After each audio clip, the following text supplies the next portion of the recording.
எல்லாம் கேட்டுருவாங்கல்ல, சொல்ல எல்லாம் கேட்டுருவாங்க.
இது திருச்சி மாவட்டத்தில் திருச்சி மாநகரத்துக்கு அடுத்தபடியாக வேகமாக வளர்ந்து வர ஊர் எதுன்னு கேட்டால் அது நிச்சயமா இந்த நால்குடி தான்.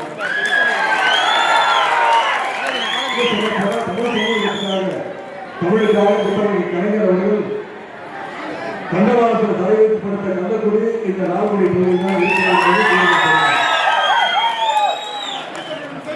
திராவிட முன்னேற்ற கழக ஆட்சிக்கு 3 அமைச்சர்களை தந்த பெருமைக்குரிய ஊர் இந்த நால்குடி.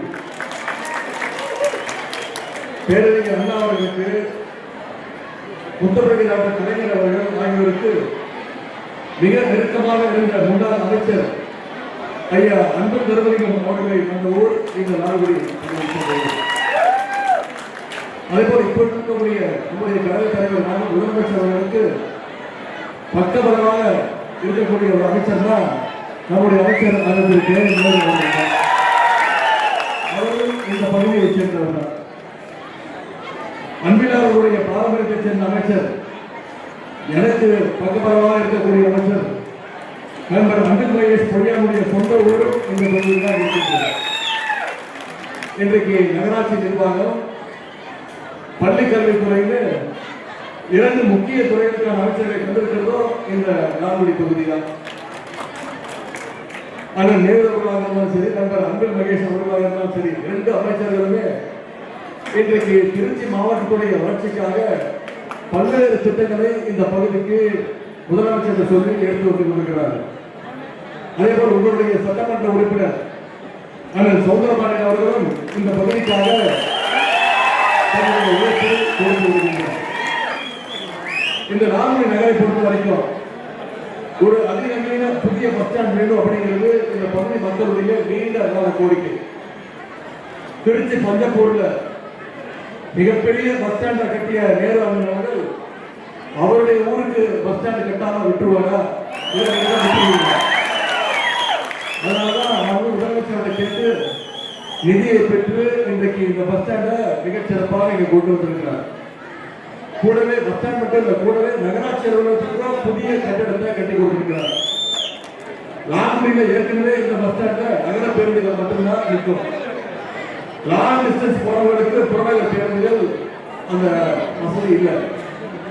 குறிப்பா லாங்குடியில மேம்பாலம் கட்டப்பட்ட பிறகு பழைய ஸ்டாண்ட் இருக்கிற இடத்துல ரொம்பவே இட நெருக்கடி இருந்துச்சு. இன்னைக்கு அந்த பிரச்சனைகளுக்கெல்லாம் முற்றுப்புள்ளி வைக்கின்ற வகையில இந்த புது பஸ் ஸ்டாண்டை நாம் இன்னைக்கு திறந்து வச்சிருக்கிறோம். லாங்குடியில மட்டுமல்ல, இன்னைக்கு தமிழ்நாட்டோட அனைத்து பகுதிகளிலும் அனைத்து வளர்ச்சி திட்டங்களையும் நம்முடைய முதலமைச்சர் அவர்கள் நம்முடைய திராவிட மாடல் அரசு கொண்டு வந்துட்டு இருக்கு. குறிப்பா ஒவ்வொரு மக்கள் நல திட்டத்தையும் நம்முடைய முதலமைச்சர் அவர்கள் கொடுத்துட்டு இருக்கிறாங்க. மகளிருக்கான விடியல் பயண திட்டமாக இருக்கட்டும், பள்ளி குழந்தைகளுக்கான முதலமைச்சர் காலை உணவு திட்டமாக இருக்கட்டும், புதுமை பெண் திட்டமாக இருக்கட்டும், நான் முதல்வர் திட்டம், தமிழ் புதுமை திட்டம், 10 லட்சம் கல்லூரி மாணவர்களுக்கு லேப்டாப் வழங்குகின்ற திட்டம், இது எல்லாத்துக்கும் மேல இன்னைக்கு இந்தியாவிலே திருப்பி பார்க்க வச்சிருக்கிற திட்டம் தான் கலைஞர் மகளிர் உரிமை தொகை திட்டம். இந்த திட்டத்தில் இன்னைக்கு ஒவ்வொரு மாசமும் நம்முடைய முதலமைச்சர் அவர்கள் 1,31,00,000 மகளிருக்கு மாதம் 1000 ரூபாய் வழங்கியிருக்கிறார். இந்த திட்டத்தை சட்டமன்ற தேர்தல் கூட எப்படியாவது நிப்பாட்டணும்னு சிலர் சூழ்ச்சி செஞ்சாங்க. நம்முடைய முதலமைச்சர் என்ன சொன்னாரு? நான் கொடுக்கிற 1000 ரூபாய் நீங்க நிப்பாட்ட முயற்சிக்கிறியா? என்னுடைய தமிழ்நாட்டு மகளிருக்கு நான் இனிமே 5000 ரூபாய் கொடுக்கிறேன். இந்த மாசம் 5000 ரூபாய் பிப்ரவரி மாசம், மார்ச் மாசம், ஏப்ரல் மாசம் 3 மாசம் சேர்த்து 3000, கோடைக்கால சிறப்பு தொகையாக 2000 ரூபாய், 5000 ரூபாய் 2 நாட்கள் முன்பு நம்முடைய முதலமைச்சர் அவர்கள் 1,31,00,000 மகளிருக்கு சிறப்பு தொகையாக கொடுத்திருக்கிறார். அது மட்டும் இல்ல, மீண்டும் நம்முடைய கழக ஆட்சி அமைச்சருடைய மகளிருக்கான உரிமை தொகை 1000 ரூபாய் வந்து உயர்த்தி 2000 ரூபாய் மாசம் மாசம் கொடுக்கணும்னு நம்முடைய முதலமைச்சர் சொன்னா நிச்சயம் செஞ்சு காட்டுவாங்க. நம்பிக்கை உங்களுக்கு இருக்கு. இன்னைக்கு தமிழ்நாட்டு மக்கள் மிகுந்த மகிழ்ச்சியில் இருக்காங்க, மகளிர் கூடுதல் மகிழ்ச்சியில் இருக்காங்க. இந்த திட்டத்தை முழக்க இன்னைக்கு அதிர்ச்சியில் இருக்காங்க. இந்த 5 வருஷத்துல இந்த திட்டம் மட்டும் இல்ல, லால்குடிக்கு பல்வேறு திட்டங்களை நம்முடைய அரசு கொண்டு வந்திருக்கு. இதுல சிலவற்றை மட்டும் இங்க உங்களுக்கு ஞாபகப்படுத்த விரும்புகிறேன்.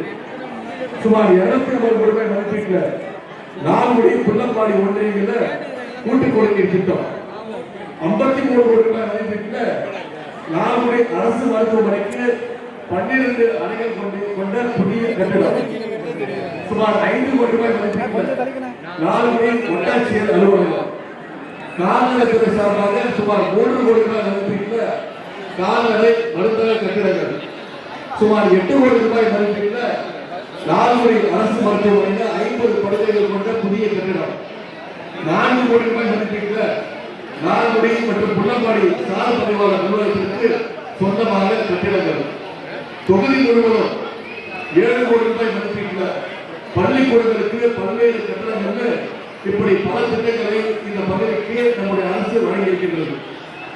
இந்த லால்குடியோட வளர்ச்சிக்கு தொடர்ந்து பல்வேறு திட்டங்களை செயல்படுத்த இந்த அரசுக்கு நீங்க அத்தனை பேரும் உறுதுணையாக உங்களுடைய ஆதரவை தரணும்னு நான் கேட்டுக்கொள்கின்றேன். இந்த புதிய பேருந்து நிலையத்தை இங்கு வந்திருக்கக்கூடிய மக்கள், பகுதி மக்கள் நல்லபடியாக சிறப்பாக பயன்படுத்துங்க.